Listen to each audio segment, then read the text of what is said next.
भगवान बनना है, भगवान के बाजू में बैठना है, भगवान बनने की कला को आत्मसात करना, भगवान बनने की हैसियत को अपने अंदर लाना और अपना मंगलाचरण है तीर्थंकर बनना है।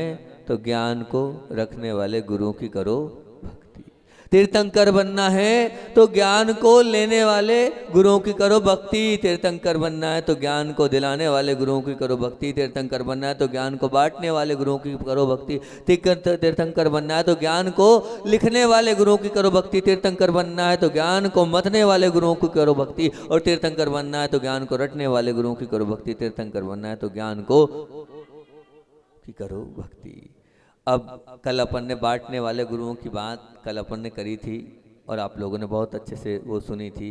ज्ञान और धन रखने से घटता है और बांटने से बढ़ता है। जितना ज्ञान को बांटोगे, जितना धन को बांटोगे, उतना बढ़ता चला जाएगा, बढ़ता चले, कम कभी होने वाला नहीं है। जिन्होंने अपना पूरा जीवन ज्ञान को बांटने में समर्पित कर दिया और जीवन के अंत समय तक ज्ञान बांटते, जैसे आचार्य ज्ञान सागर जी की बात अपन ने कल करी थी। और जो सच में ज्ञान को देता है, अपने आप में वो बहुत बड़ा एक आयोजन है। अपनी कला सिखाना अपने आप को दे देने के समान ही है। वो ज्ञान जो हमने भी आपको कहा कि ये ज्ञान हमने लिया तो किन से लिया। आज जो भी कुछ दिख रहे हैं वो किसके माध्यम से दिख रहे हैं? पूज्य आचार्य भगवान अभिनव आचार्य समय सागर जी महाराज जी ने वो शुरू से बीजारोपण किया और पढ़ाया और यहाँ तक आज पहुँचाया, या आपके बीच में रखा था। आचार्य श्री जी का भी आपके लिए बताया था कि चिंतन वो प्रतिदिन करते थे और वो उठकर एक सुबह उठते ही हम पहुँचते थे और 1-1.5 घंटा वो अपने माध्यम से देते थे। तो बस हम भी सीखें और हमेशा जितना ज्ञान हो उसको बांटे। और कल क्या लक्ष्य दिया था मैंने, एक आपको दिया था कल लक्ष्य, कम से कम सिखाने की बात है। एक नवजात या एक कोई भाई को भी या कोई एक व्यक्तित्व को अपने जीवन में क्या सिखा देना। नमोकार मंत्र तो सबको आता है, नमोकार मंत्र आप सिखा देना। जो आप सिखाओगे, चाहे पाठशाला पढ़ाना हो, चाहे शिविरों को पढ़ाना हो, चाहे शास्त्र अध्ययन कराना हो। आज आप भले ही बहुशुद्ध ज्ञानी नहीं बन पाए, लेकिन आज नहीं तो कल अगर आप ये करोगे तो निश्चित रूप से बहुशुद्ध ज्ञानी बन जाओगे। और आज चर्चा करनी है हमें कि तीर्थंकर बनना है तो लिखने वाले गुरुओं की करो भक्ति। कभी कभी आप लोगों को लगता होगा महाराज जी कैसा मंगलाचरण बनाते हैं और कैसे क्या करते हैं। अब ये तो चिंतन है। लिखने वाले गुरुओं का मतलब क्या हैगा? मतलब लिखना है, पर लिखना वो लिखना जिससे जीवन अपना भी और दूसरों का भी सज जाए, संवर जाए, सुंदर बन जाए। ऐसे लिखने की बात हैगी। ऐसे लिखने से कोई मतलब नहीं है जिसकी कोई आयोजन और इसके कोई प्रयोजन ना हो। वो किया तो है आपने आयोजन, लेकिन उसका कोई प्रयोजन ना हो। वैसे लिखने की बात नहीं है जिससे मेरा भी जीवन सज जाए और दूसरे का भी जीवन सज्जनता की तरह सज जाए। समझ लेना वो लिखा है आपने। और गुरुओं की वाणी को लिपिबद्ध करना, उसको लिखना बहुत बड़ा काम है। उसमें स्वयं को भी ध्यान रखना। अगर आप लिखते हो तो स्वयं का ज्ञान भी अपने आप मजता चला जाता है और पीवर होता चला जाता है। जितना आप लिखोगे बुद्धिपूर्वक उतनी बुद्धि चलेगी। जब हम छोटे थे तो हमें याद नहीं होता था, तो जो हमारे मतलब जहाँ हम रहते थे, नानी हमारी वो शिक्षिका थी, तो बोलती थी लिखो। वो लिखवाती थी, बार बार क्या करती थी, लिखो। 1 बार 2 बार 3 बार वो लिखने से क्या होता है, याद होता है। तो निश्चित रूप से अगर कोई आप अच्छी बात लिखोगे तो वो आपके दिमाग में भी रहेगी और आगे तक आपको याद भी रहेगी ही रहेगी। अभी भी आप लोग बहुत अच्छा कार्य कर रहे हो, रोज कॉपी पेन लेते हो। बहुत सारे लोग प्रवचन के कुछ मुख्य बिंदु लिखते चले जा रहे हैं, बहुत अच्छी बात है। निश्चित ये आपके जीवन में बहुत काम आएगी जो आपने लिखा है, क्योंकि जो लिखा है वो निश्चित रूप से आगे भविष्य में जब खोल के देखोगे तो आपके स्मृति पटल में और स्थिर रूप से जाएगा। लिखने में जितना उपयोग, जितनी एकाग्रता, जितनी स्थिरता और जितनी जागरूकता बनती दूसरे कार्य में नहीं बनती। आप देखना, आप जब लिखने बैठ जाते हो तो ऐसे दीवाने हो जाते हो कि लिखते वक्त ऐसा लगता है ये पूरा मैं लिख लूँ, ऐसी वो होगी। अगर कोई भी कविता भी आप लिखने बैठते हो, जब तक वो कविता नहीं होती है तब तक जो है इधर उधर कहीं नहीं। परसों रात को सुनी थी आप परसों रात को सब लोग, बच्चे लोग तो आते ही, रात में स्वाध्याय चलते ही रहता है, तो सब अपने अपने भजन तैयार करते हैं। तो हमने तो परसों सुना, अब लोग वो स्वदेश तो बहुत लिखता तो था, लेकिन वो शुरू में ही लिख दिया था उसने। पर हमने कभी गौर से उस भजन को सुना नहीं। अब कल क्या है, ज़्यादा ढोल धमाके रहते आप लोगों, क्या वो हमेशा बड़े बड़े स्टेज पे मतलब उस पर करा उसने। परसों हमने बड़े ध्यान से उस भजन को सुना तो उसने तो वो हमारी 5 स्टेप को उतार दिया उस भजन में, तब कल्याणक को उतार दिया और इतनी अच्छी प्रस्तुति करी। मैंने कहा भैया करते तो हो नहीं, बोले करते नहीं है तो क्या हुआ, लेकिन हमने तो पूरा बहुत अच्छे से भजन तैयार उन्होंने उस ध्यान के ऊपर जो हमने किया। और एक बात तो उन्हें इसी बोले धक्का मुक्की खा के भी, पर एक के बाद ऐसे यही शब्द थे, आहार के लिए लगी है भीड़, उसमें एक लाइन ये भी थी। तो ये है कला, लिखने की कला, जिससे सबको रोमांचित, सबको आनंदित कर देते हैं। आप अगर लिखते चले जाएंगे तो उससे जागरूकता और स्थिरता बढ़ेगी। वहीं बैठे बैठे एक हमने उनका नाम ही रख दिया 4 लाइन, उनका नाम ही 4 लाइन लिख दिया, क्योंकि 4 लाइन सुनाते 4 कभी नहीं, 8-10 सुनाते हैं वो, बस 4 लाइन सुनान दो महाराज जी। और तुरंत के तुरंत उन्होंने वहाँ बैठी, उनका मोबाइल पुरानी जितनी उनकी रचनाएं थी सब डिलीट हो गई थी, तो तुरंत वहीं के वहीं बैठे बैठे उन्होंने जो है 4 तो नहीं थी, 8 लाइन थी ना कम से कम भैया, है ना तो वो 8 लाइन उन्होंने बनाकर बहुत सुंदर सुना दी। तो वो लिखने में अपने आप में, अब इतनी भीड़, इतना सब कुछ, उसके बाद भी पूरा उपयोग कहाँ लगा है, लिखने में। मतलब लिखने में अपने आप में निश्चित रूप से एकाग्रता रहती है, उपयोग रहता है, स्थिरता रहती है, जागरूकता रहती है, और मन भी बिल्कुल इसी में लग जाता है। तो लिखें। आपको बताएं, पूज्य गुरुदेव ने अपनी प्रारंभिक अवस्था में, जब उनका जीवन मोक्ष मार्ग की ओर बढ़ रहा था, उस अवस्था में बहुत कुछ लिखा है, बहुत कुछ लिखा है, मतलब, और ऐसा नहीं बहुत कुछ अंत तक लिखा है। उनको लिखते हुए देखा, उन्होंने कुछ ना कुछ 1-2 लाइन प्रतिदिन लिखिएगी, और उन्होंने जो लिखा है वो वास्तविकता में वो अजर अमर कर दिया। मुख माटी जैसा महाकाव्य पूज्य गुरुदेव ने लिखाएगा, वो ऐसी कृति आज हमारे लिए प्रस्तुत कर दी है कि किसने तो PhDयाँ हो गई उस पर, और कितना तो डिलीट उसमें हो चुकी है, और कितने ही लोगों ने, और बहुत सारी यूनिवर्सिटियों में वो कोर्स में आ गई है, और अनेक भाषाओं में उस मुख वाटी का अनुवाद हो चुका है। ऐसी वो मुख माटी की पूज्य गुरुदेव ने रचना करी है, स्वयं वो रचना लिखी, अपना पूरा अंतर उसमें, अध्यात्म उसमें उड़ेल दिया है। बस समझने वाला चाहिए उस मुख माटी को, बहुत गहरी बातें उस मुख माटी में लिखी है पूज्य गुरुदेव ने। गुरुदेव ने पद्यानुवाद सबके कर दिए। आप लोग सो भक्ति करते हो, आदिम तीर्थंकर प्रभु आदि ना बोलते हो ना, नहीं बोलते, आदि व्याधि सगमघटे तुम पद में ममवाद।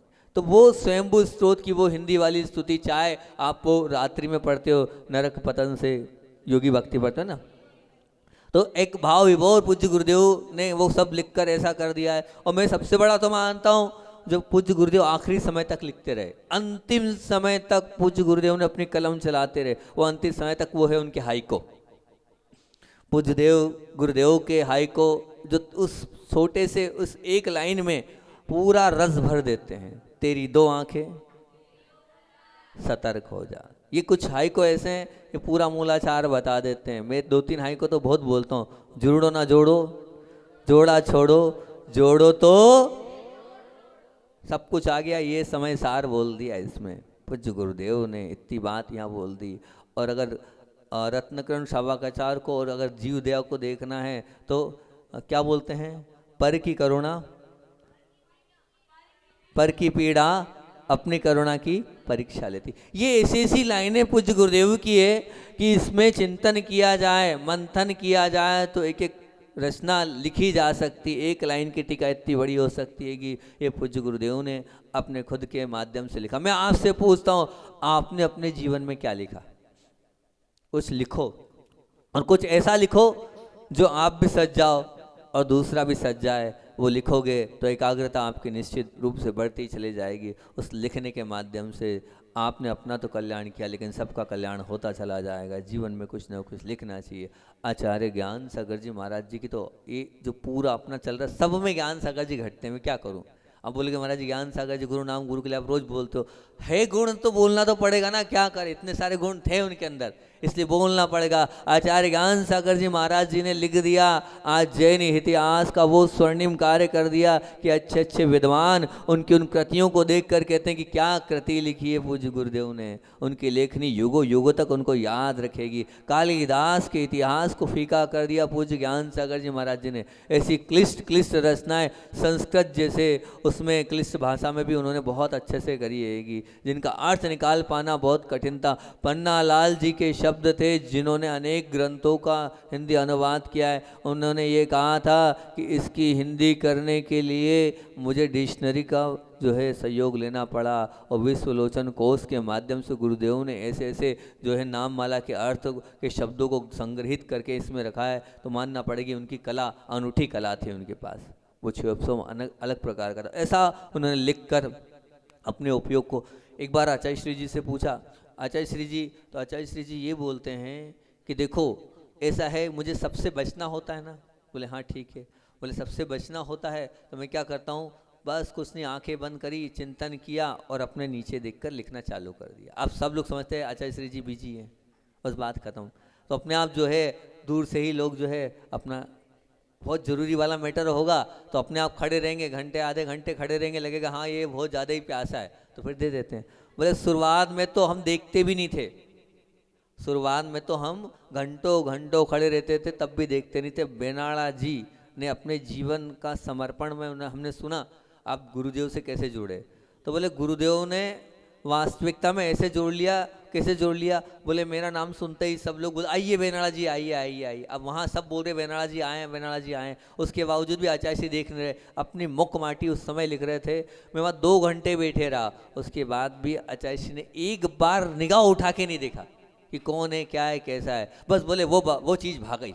मुझे लगा यही जो है सच्चे संत हैं। उसके बाद पूज्य गुरुदेव से मैं जुड़ गया और कोई मेरे जुड़ाव का कारण नहीं है कि गुरुदेव के पास मैं बैठा हूँ, इनने एक बार भी निगाह उठा के नहीं देखी। मतलब इसका मतलब ये सचमुच में आध्यात्मिक संत हैं जो हमेशा अपनी आत्मा में लीन रहने वाले, हमेशा अपने आप को देखने वाले और अपने आप से बात करने वाले। उस समय मुखमाटी के पूज्य गुरुदेव की रचना हो रही थी और उस समय किसी को कुछ भी, रात भर गुरुदेव सोचते थे, चिंतन करते थे और सुबह उठ के एक पॉइंट्स बस कर देते थे उठते ही, और दोपहर में फिर उनको पूर्व कविता के रूप में रचना करते थे।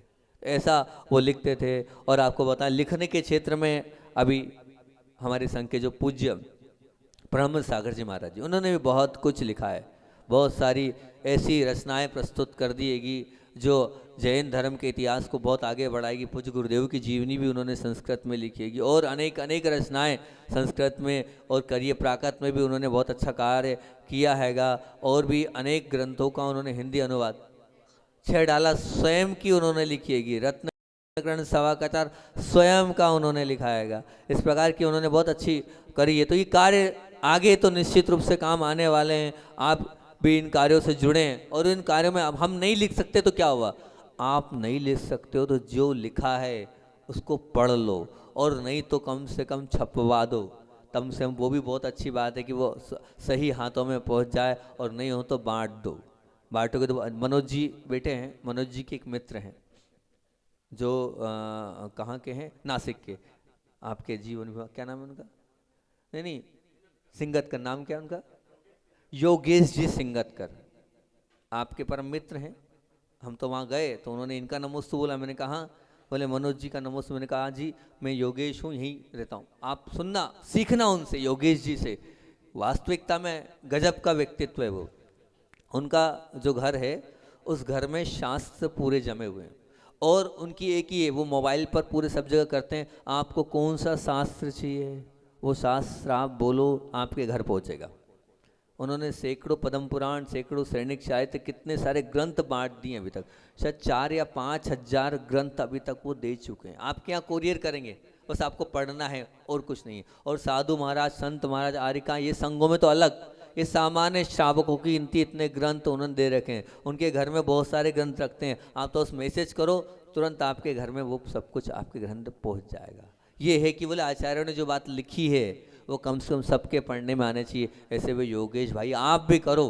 कल ही वो बहन आई, अब देखो ट्विंकल बहन, उन्होंने कहा महाराज जी आपको शास्त्र भेंट करना है। शास्त्र भेंट करना बहुत अच्छी बात है कि अब जितने शास्त्र 50 शास्त्र आए थे उन सब की राशि दे दी उन्होंने और एक शास्त्र में भेंट कर दिया।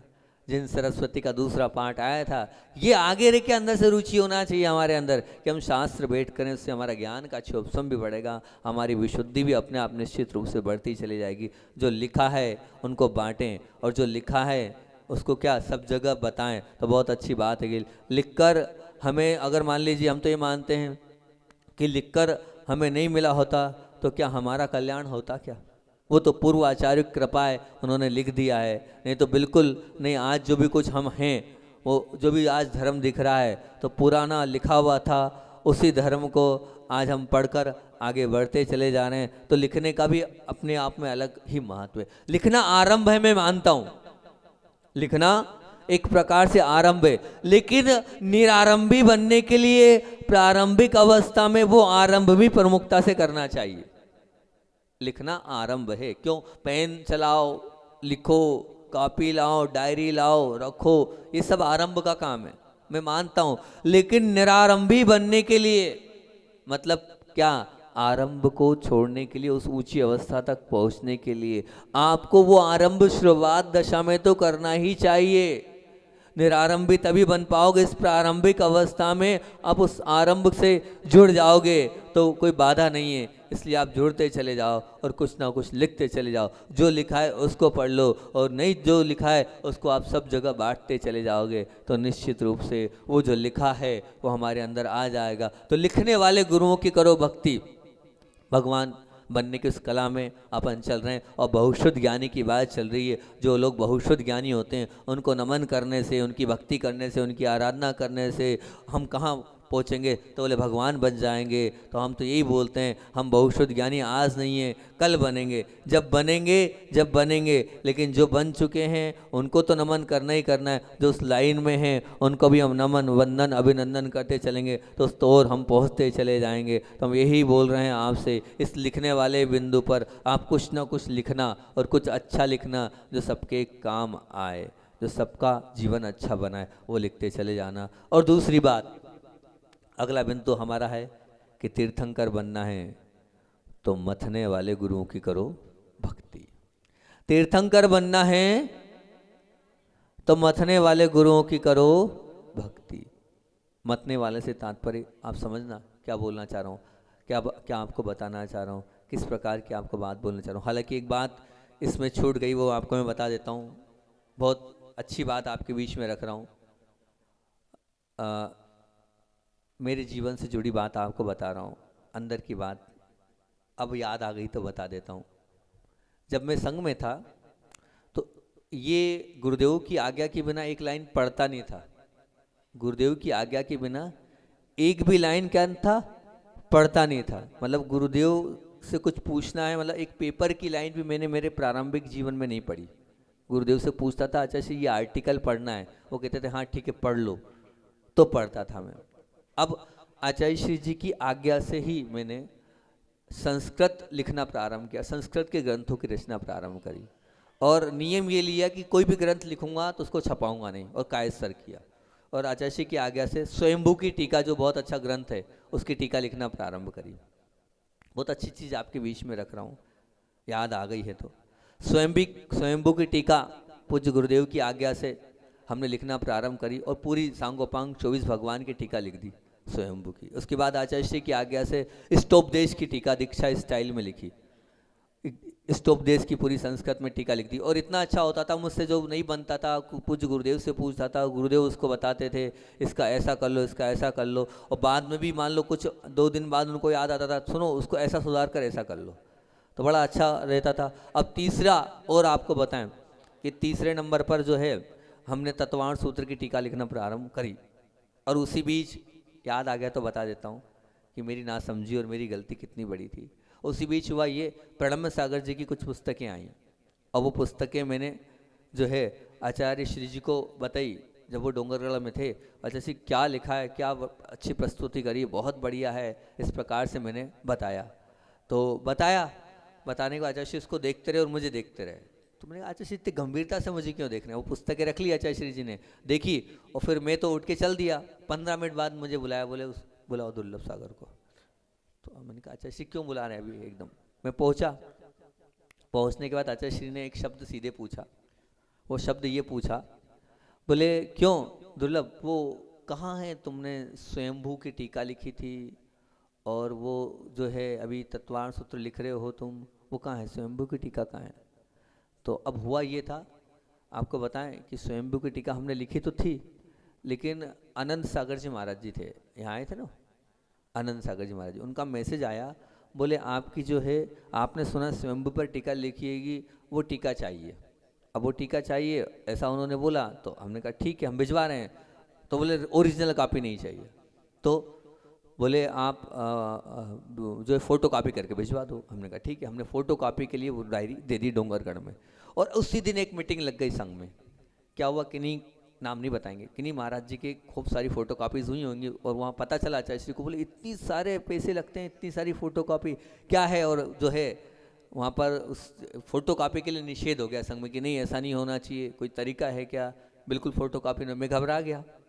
हमने आज ही तो भिजवाइए, वापस लाओ। हमने वापस मंगा ली अपनी डायरी। अब वो आनंद सागर जी बोले ओरिजिनल नहीं चाहिए, आप फोटो कापी भेज दो, आपने इतनी मेहनत करी है, 2 साल में तो तैयार की, गुम गई तो। अब मैं बड़ा ही असंजमस में क्या करूं क्या नहीं करूं। अब इस परिस्थिति में फिर हुआ ये, जो कल एकांत जी आए थे ना दिल्ली वाले, आपके यहाँ का मुख्य कलश जिन्हें लिया, अब उनके पिताजी और माताजी दोनों महाराज जी माताजी बने, वो बहुत जुड़े थे, बहुत क्लोज थे हमारे, दोनों बहुत जुड़े हुए थे। तो उनकी बेटे बहू आए तो दोनों की आपस में जो है तालमेल नहीं बैठ पा रहा था। और जो है महाराज जी इसका मन लग जाए, कुछ ऐसा कर दो। तो एकदम मुझे उन्होंने जो है कुछ गिफ्ट किया, तो मुझे अक्षर बहुत अच्छे लगे। मैंने एक काम करो, इनका मन लग जाएगा ये लिखने के लिए, मैंने डायरी उनको दे दी। मैंने एक काम करो, एक कॉपी करके दे देना इसकी, अगली बार आओ, आते तो हो, मैंने महीने भर आओ तो इसकी कॉपी करके ले आना, एक पूरा उतार के लेके आना, हमें दो। तो वो भी खुश हो गए, महाराज जी ने कुछ तो दिया, हम बोलते थे नहीं, बहुत खुश, और वो कॉपी लेके चले गए। अब आचार्य श्री ने जैसे ही पूछा हमसे क्यों, वो कहाँ है, तो हमारे मुख से निकल गया वो रखिए, कहाँ रखिए। अब वो इतनी तेज बोल रहे थे, मैं और घबराहट में, मैंने कहा वो दिल्ली में रखवा दी, फिर छपेगी हैं, हमसे बोल रहे थे। मैंने कहा नहीं अच्छा छपनी नहीं है वो, बस इतना था। उन्होंने कुछ सुना ही नहीं, सब मालूम है, सब यहाँ कायसर करते हैं, लिखते हैं, और फिर जो है वो छपती चले जाती हैगी। समझो तो पुराने आचार्यों ने इतना सारा लिखा है, वो तो हम पढ़ नहीं पा रहे हैं, और अब नया नया छपता चला जा रहा हैगा। अब वो इस प्रकार से थोड़े से नाराज हुए। अब हम जो हैं उतने में तो हमारे आंख से टप टप गिर गए आंसू। रो रहे हो, यहाँ वहाँ किसी महाराज जी को देते तो काम आ जाती। अभी हाल इतनी जल्दी बड़ी छपवाने की, मना थोड़ी करो छपवाने के लिए, नहीं नहीं हम सब मालूम है यही होगा, संघ से बाहर हो गए और छपा हो गए। अब बस फिर उसके बाद जो है अच्छा इसी उठ के चल दिए, वहीं रहा। अब वो आप ध्यान से सुनना उस बात को, उस चीज को लेके आचार्य ने 8 दिन 10 दिन प्रतिदिन क्लास में, और मेरा नाम ले लेके, तो मैं इतना ज़्यादा टेंशन में आ गया, इतना ज़्यादा टेंशन में आ गया, अंदर से टूट सा गया मैं। और फिर दूसरे में, और गुरु आज्ञा कर, एक एक लाइन गुरु आज्ञा से लिखना आएगा। अब 2 3 4 महाराज बिना आज्ञा से कुछ अपने हिसाब से रचनाएं कर रहे थे, पर अंदर से मैं बहुत टूट गया, अंदर से बहुत ऐसा लगने लगा कि ये तो ठीक नहीं हुआ मेरे साथ, इतना करने के बाद भी। और ऐसा, और वास्तविकता मेरे भाव आज भी कोई चीज़ छपी नहीं हैगी, इतनी सारी चीज़ें लिखी है, कभी आज तक मेरे नाम से नहीं छपी हैगी, ना मैं छपवाऊँगा आगे भी। खुली बात है, इतने लोग लगे हैं प्रवचन की पुस्तकें, मेरे तरफ से कुछ भी नहीं है। तो अब वो हो गया, होने के बाद में इतना ज़्यादा वो हो गया, तो आखिरी में जब बार बार आचार्य मेरा नाम ले लेके कर रहे थे, ले लेके कर रहे थे, तो मैंने कायसर कर लिया, अब मुझे धर्म को पढ़ना ही नहीं है। ऐसा अंदर से डिप्रेशन में चला गया मैं, आगम ग्रंथों को देखना ही नहीं है। अब मैं सिर्फ स्वयंभू पढ़ूंगा, प्रतिकरण पढ़ूंगा, बाकी एक लाइन आगम ग्रंथ की नहीं पढ़ूंगा। इतना अंदर से टेंशन में आ गया, और पूरे 1 साल तक एक लाइन भी मैंने आगम ग्रंथ की नहीं पढ़ी। और फिर मैंने जो है वास्तु को बुलवाया, पहले वास्तु में था ही मुझे पूरा नॉलेज, जो सुधा सागर जी से रामटेक मिला, वो पीछे पड़े थे, जब तुझे इतना आता है तुझे मैं ये ग्रंथ और पढ़ ले। मैंने नहीं पढ़ना, काय को पढ़ना मैं वास्तु, हमारा इंटरेस्ट अभी हाल जिनवाणी तो पूरी पढ़ लूँ। फिर उसके बाद फिर वास्तु के जितने मय मत मानसार विश्वकर्मा प्रकाश सम्रांग सूत्रधार अग्नि पुराण जितने ग्रंथ थे तमाम ग्रंथ पढ़ डाले। 1 साल तक एक लाइन दूसरी नहीं पढ़ी, मौन तो रहते ही था, सब पढ़ डाला। पर बाद में आचार्य श्री जी का जो भाव मुझे पता चला, तो मुझे बाद में बहुत फीलिंग हुई कि देखो मैं मेरे गुरु को नहीं समझ पाया, कितनी बड़ी कमी है। गुरु जी मुझसे नहीं बोल रहे थे, मेरा नाम ले रहे थे, उनको इतना विश्वास था कि बुरा नहीं मानता है, वो उनको इतना मेरे पे श्रद्धा थी। वो कहते थे जो अपना होता है उसी को कह सकते हैं। जो दूसरे शिष्य बिना आज्ञा से लिख रहे थे, उनको कहना था कि कुछ लिखो तो गुरु को बता के तो लिखो, उनके लिए संबोधन दे रहे थे, उनको समझा रहे थे, और नाम मेरा ले रहे थे, लेकिन मैं उस चीज़ को नहीं समझ पाया। 1 साल तक माँ जिनवाणी से वंचित रहा मैं, 1 साल तक मैंने माँ जिनवाणी को पढ़ा नहीं। वहाँ आचार्य जी पढ़ाते थे, मैं नीचे मुंह करके बैठे रहता था, एक शब्द नहीं बोलता था, कोई प्रश्न नहीं, कोई उत्तर नहीं। ऐसा 1 साल मैंने उसमें जीवन जिया आएगा, सोचो। और ना आगे पढ़ता था ना लिखता था। फिर बाद में फीलिंग हुई कि ये तो मेरी बहुत बड़ी गलती है, मुझे बाद में समझ में आया, आचार्य श्री जी बात ही बात ने जो बात निकाली, बोले कभी कभी कोई हम काम करते हैं और आचार्य श्री जी ने तो उसने समझा नहीं कि मैं क्या हूँ कैसा हूँ, लेकिन जब वो बात बोली तो अंदर से फीलिंग हुई कि देखो बहुत बड़ी गलती है, हम ही अपने गुरु को नहीं समझ पाए। गुरु हमारे कल्याण के लिए हमें रास्ता बता रहे थे, हमें समझा रहे थे, लेकिन हम समझ नहीं पाए। इसलिए आप ध्यान, मैंने बार बार बोलता हूँ कि गुरु डांटते भी हैं तो उनको ही डांटते हैं जो अधिकार जिन पर होता है, जो अपने होते हैं, उन्हीं को आंख दिखाते हैं, उन्हीं से सब बोलते हैं। और फिर अगर मान लो आप बुरा मान जाओगे तो हो गया काम, फिर तो आपकी ही गलती रहेगी। अरे पुण्यशाली हो, कम से कम आपको डांटा तो सही, आपका पुण्य है, आपको डांटा तो सही। मैंने तो मेरे जीवन में गलती कर ली, मानता हूँ, स्वीकार भी करता हूँ, एक साल पूरा पूरा खराब कर लिया और कहाँ वास्तु के चक्कर में उलझ गया तो यहाँ बासा आना पड़ रहा है। अब सब जानते हैं महाराज जी मंदिर बनाना जानते हैं, प्रतिमा बनवाना जानते हैं, तो उस फील्ड में और आगे बढ़ गए। अब वो ज्ञान आ गया है तो वो ज्ञान अपने आप फिर तो आता है तो अपने आप जो है वो होता ही चला जाता है। तो अब आचार्य महाराज ने कहा मंदिर बनवाते हो तो जाओ बासा, इसलिए आना पड़ा बासा। तो अब ये तो है, हम तो इतना ही कहेंगे कि कभी भी ध्यान रखना, इस बात को याद आ गई थी तो आपको बता दिया हमने कि कभी भी गुरु जी की कोई बात, अगर जिन गुरु से जुड़ रहे हैं उनकी बात को अन्यथा मत मानना। वो कुछ भी कर रहे हैं तो निश्चित उसमें हमारा कल्याण ही है और कल्याण ही होने वाला है, ये निश्चित आप मान के चलना। उसमें हमने किंतु परंतु कर दिया। मेरे जीवन की वास्तविक घटना, अंदर की बात आपसे शेयर करिए मैंने, वो भी सीधे सीधे प्रवचन में बता दीजिए, अंदर की बात है वो बता दीजिए, जो है सो है। मैं तो कुछ रखता नहीं हूँ, आपको मेरा नेचर मालूम है, आपको मेरा स्वभाव मालूम है कि मेरे पास रखने का कोई भी काम नहीं है। बिल्कुल प्रैक्टिकली जीवन है जो गुजरा वो आपको बता दिया। तो बुरा कभी मानना नहीं गुरुओं की बात का। कभी कभी मैं भी आप लोगों को डांट देता हूँ तो आपके भले के लिए, वैसे डांटता तो कम ही, डांटता हूँ क्या, आप डरते भी नहीं हो ना, बढ़िया वो है। बताओ, अब हमें आता ही नहीं है डांटना, आँख तो दिखाता हूँ लेकिन हंसी आ जाती है, क्या करूँ मैं। तो आप भी अब बिल्कुल एकदम निडर हो गए, ठीक है कोई बात नहीं, डांटने में प्यार है, बहुत अच्छी बात है कि। तो हम तो यही कहेंगे आपसे, अपने जीवन को अच्छा बनाना है तो गुरुओं की बात जो लिखी है उसको पढ़ते चले जाना है। अब अगला बिंदु ये बात आ गई तो अगला बिंदु हो ही नहीं पाएगा। बहुत सुंदर सा बिंदु तैयार किया है कि तीर्थंकर बनना है तो मथने वाले गुरुओं की करो भक्ति, और मतने वाले गुरुओं की करना है भक्ति। मतने वाले गुरुओं से, मतने का तात्पर्य क्या है, तीर्थंकर बनने के लिए जो ज्ञान है उस ज्ञान का मंथन हो, उस ज्ञान का चिंतन हो, उस ज्ञान का रिवीजन हो। जितना ज्ञान को मथोगे उतना ही नवनीत निकलेगा और उसी से घी अपने आप, उस शक्तिशाली महक वाला वो घी आपके अंदर आ जाएगा। उसी से आपका निश्चित रूप से आत्मविश्वास जागता चला जाएगा। आचार्य श्री का संस्मरण भी सुनाना है और इस पूरे बिंदु को तो मैं नहीं कर पाऊंगा, इसलिए कल ही इसको करूंगा कि क्या तीर्थंकर बनने के लिए क्या मथने की बात है। अभी 3 बिंदु और हो गए, कल पूरे ही लग जाएगा। रटने वाले गुरुओं की करो भक्ति, और एक और बिंदु कौन सा है, उतारने वाले गुरुओं की करो भक्ति। तो आचार्य भगवान के संस्मरण को सुनाकर अपनी बात को विराम दूंगा, कल इस बात को और सुना दूंगा। आज ये वाली बात याद आ गई थी, अपने जीवन की घटना, तो वो मैंने आपको सुना दी। हाँ लेकिन इतना जरूर है, आप लोग कभी गुरु की बात तो नहीं मानोगे ना, बुरा मानते हो नहीं मानते हो, नहीं मानते ऐसे, ये भगवान, तुम लोग करते ही ऐसा, परेशान करते हो आहार में, इसलिए डांटना पड़ता है और थोड़ी कुछ है। हाँ और सुनो, यहाँ तक कि लोग क्या बोलते हैं, देखो एलोरा वाले कल आए थे, एलोरा वालों ने ये कहा, बोले महाराज हम तो आपसे इतना डरते थे, एक आंख में यहाँ वहाँ हो जाते थे, ये लोग कितने हैं। मैंने कहा क्या करें, सब बिगाड़ दिया इनने। आचार्य भगवान की बात बचपन की रखते हैं आपके बीच में कि